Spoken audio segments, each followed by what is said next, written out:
Hello and welcome to the Tabletop Games blog Digital Eyes episode. The Chancellor's new reign had begun, as the Exiles had fled to the far reaches of the land. That failed in their attempts to usurp the ruler, but here was another chance for them.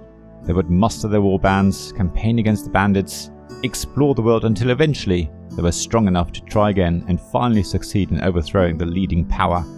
Yet, they could never be sure if their fellow exiles would deceive them and maybe even swear allegiance to the Chancellor, instead of staying strong and following the exiles' code of honor, sticking by the sacred oath by later games.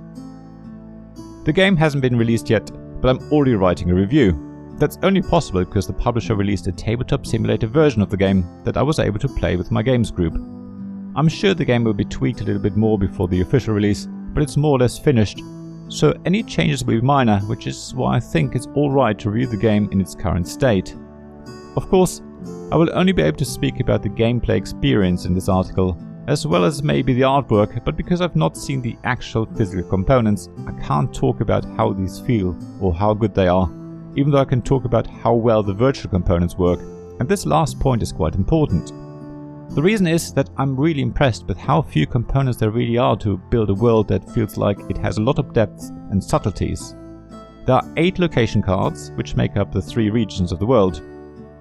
These alone already create depth, as they will have certain benefits or disadvantages, which will have a direct impact on how you will interact with them, or if you'd rather avoid them. Add to that a deck of cards that you can either use to give yourself abilities, or that you play at a location so that everyone can use them. These denizen cards add more depth and interconnection to this world, which is really awe-inspiring to watch. Yet on the table, this very detailed world takes up very little space. It's rather crazy, because if you've seen how the game looks on the table, you will think that the world of Oath is rather boring and bland, when in fact it's really deep, and what denizens you play where and what locations you try and control will have a huge impact on the game. In fact, it does feel like every decision counts, and the timing of your decisions count too. You have to think ahead and try and predict what the other players might be doing next, so you are prepared for it. After all, even in a 3-player game, the world is very small and you are forced to attack other players or otherwise interact with them. There's no avoiding it. Actually, even if the world was much bigger, if you want to win, you do need to interfere with what other players are doing, making your proximity to your competition absolutely vital. It sounds like Oath is very hard to master, and that's certainly true. It's also quite difficult to learn, at least from the materials available online at the moment. The final rulebook and guides may be different and may make learning to play the game easier. It also doesn't help that the online game has things set up for you, so you miss out on learning the names of the components in the game and what they do.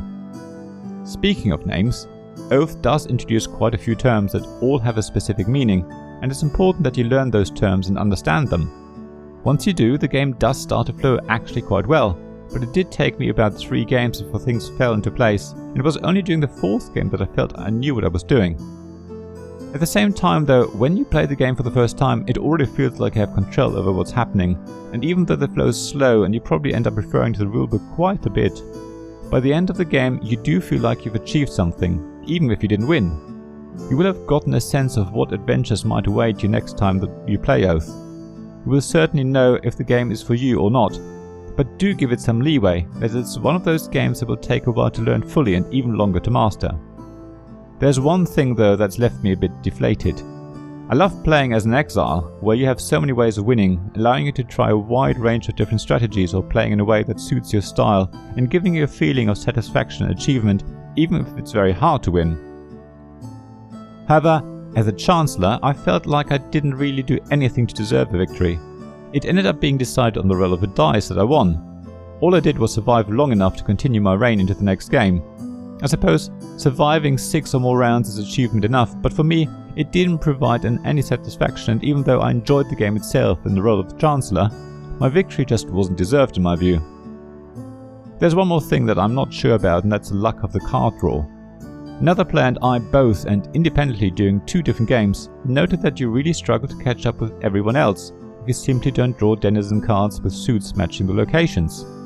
The suits are important to gain favor, which is basically money, or secrets, which are the other currency in the game. If you don't have matching suits, you will take a long time getting enough money to do anything meaningful in the game.